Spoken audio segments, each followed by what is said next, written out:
Hi, everybody. Distinguished guests, ladies and gentlemen, my name is Shinjiro Koizumi, Minister of Defense of Japan. First of all, I would like to express my sincere gratitude for the invitation to the Munich Security Conference, which is one of the most prestigious and influential platforms for international security. In Japan, as you said, the election was held on Sunday, which turned out to be a historic victory for our ruling party. Even during the two-week election campaign period, Japan-UK summit meeting was held in Japan, where both leaders concurred that the security of the Indo-Pacific and the Euro-Atlantic is inseparable. On a personal note, this is my first time participating in Munich Security Conference. I was born and raised in Yokosuka, a town that embodies the indivisible nature of the Indo-Pacific and Euro-Atlantic security. Indeed, it was in Yokosuka last year where President Trump and Prime Minister Takaichi stood together aboard a U.S. aircraft carrier to address the world. In addition, ships of like-minded countries in Europe have frequently visited Yokosuka, including Germany, France, Netherlands, Spain, and Norway. Recently, from August to September last year, the UK carrier strike group led by HMS Prince of Wales also made a port call. As a native of Yokosuka, my presence here at the Munich Security Council Conference to deliver a speech as Minister of Defense is a testament to the fact that the security of both regions is inseparable.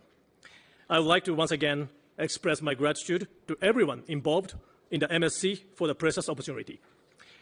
Today, I would like to focus on 3 points. First, Japan's initiatives in security policy.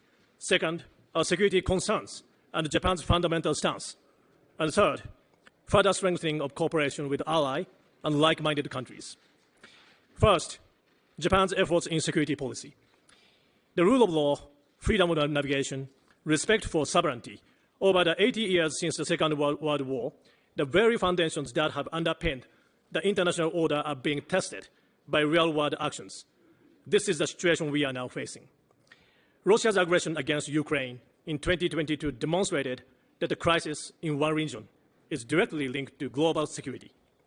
In other words, as I mentioned earlier, the crucial point here is that the security of the Indo-Pacific and the Euro-Atlantic is indivisible. Attempts to unilaterally change the status quo by force must never be tolerated. That is why Japan does not view Ukraine as a distant European problem. Countries surrounding Japan continue opaque military buildup, and the regional military balance has been greatly and rapidly evolving. In the East and the South China Seas, attempts to change the status quo by force persist. In the Western and the Southern Pacific, provocative military activities are intensifying. Based on this recognition, the Takaichi administration is squarely addressing measures to ensure the security of our country. First and foremost, Japan itself will become stronger. We are committed to sustaining our efforts to fundamentally reinforce our defense capabilities and increase our defense spending. With last year's supplementary budget, we achieved a level of defense spending at 2% of GDP ahead of the original schedule. Immediately after taking office last October, Prime Minister Takaichi directed an accelerated revision of Japan's national security strategy. Under her leadership, we will revise it within this year. We will also continue to respond to any crisis in a resolute and composed manner. In doing so, strengthening the defense production and technological base, which we deem as defense capability itself, is also indispensable. We need to work closely with industry and across the government to establish resilient supply chains, flexible production systems, and incorporate advanced civilian technologies.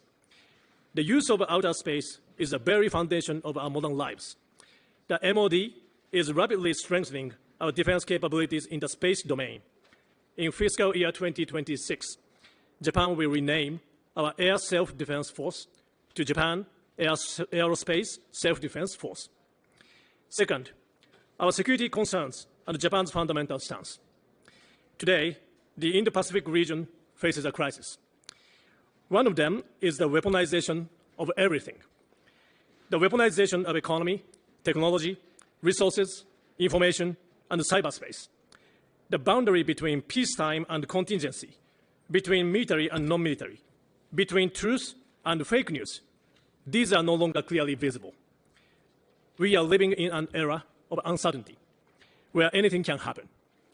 The intentions of aggressors can hardly be predicted by those of us living in democracy. Aggressors may also misjudge the strength of our resolve. Anything could happen tomorrow. I believe you share this sense of crisis. We must confront this reality head-on and ensure peace and stability in the region. Let me be clear. Japan keeps the door to dialogue open at all times, even when fundamental differences in stance exist. Indeed, precisely because of these differences, we maintain close communication and mutual exchanges. Together with like-minded partners, Japan will fulfill its responsibilities to maintain an international order free from aggression. Japan seeks to be a partner that contributes to the peace and the stability of the international community through security cooperation, one that spans the entire globe. Third, further strengthening of cooperation with our ally and like-minded countries. First, we will further strengthen the Japan-US alliance. Last month, I visited Washington, D.C. to hold a Japan-US Defense Ministerial meeting, the fourth meeting with Secretary Hegseth in the short period of time since my appointment. We confirmed that the Japan-US alliance remains unwavering and that both countries are working in lockstep. The Japan-US alliance has evolved to contribute to stabilizing the global security environment. For example, even at US AFRICOM here in Germany, a self-defense forces personnel is dispatched to facilitate coordination between the US forces and the Japan self-defense forces. Next, we will spread a multi-layered network of interconnectivity across the entire world, starting from the Indo-Pacific with the partners of the Indo-Pacific and all the like-minded nations, including our partners here in Europe as well. We will enhance connectivity and generate synergies not only in training and operations, but also across equipment and industrial bases.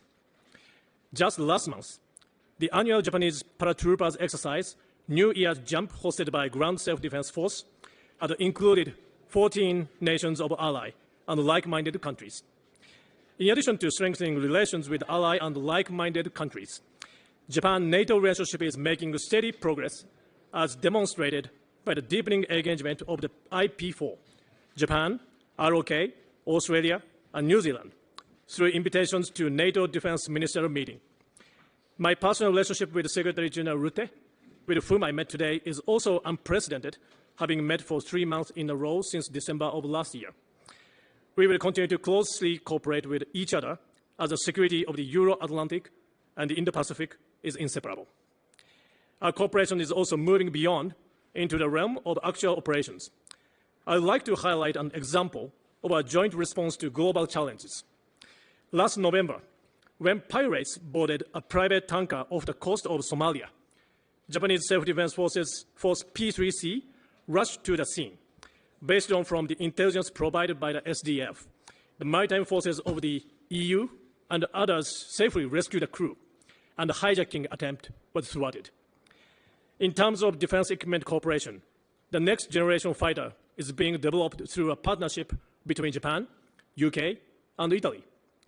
This global combat air program is designed by its very nature with our ally and like-minded countries in mind. As the name global suggests, it reflects our commitment to future interoperability with partners across the globe, including here in Europe. Against this backdrop, the Japanese government is currently working on the review of so-called 5 categories rule in the transfer of defense equipment with a view to expanding its scope. In 2007, Japan's then Prime Minister Abe delivered a speech titled Confluence of the Two Seas in the Indian Parliament. In the speech, he declared that the Pacific and the Indian Ocean are now bringing about a dynamic coupling as seas of freedom and prosperity. Today, these 2 seas have expanded to 3, the Pacific, the Indian, and the Atlantic Oceans. Dear friends, as the Munich Rule outlines, let us strive to engage and interact between Japan and Europe. Thank you very much for your kind attention.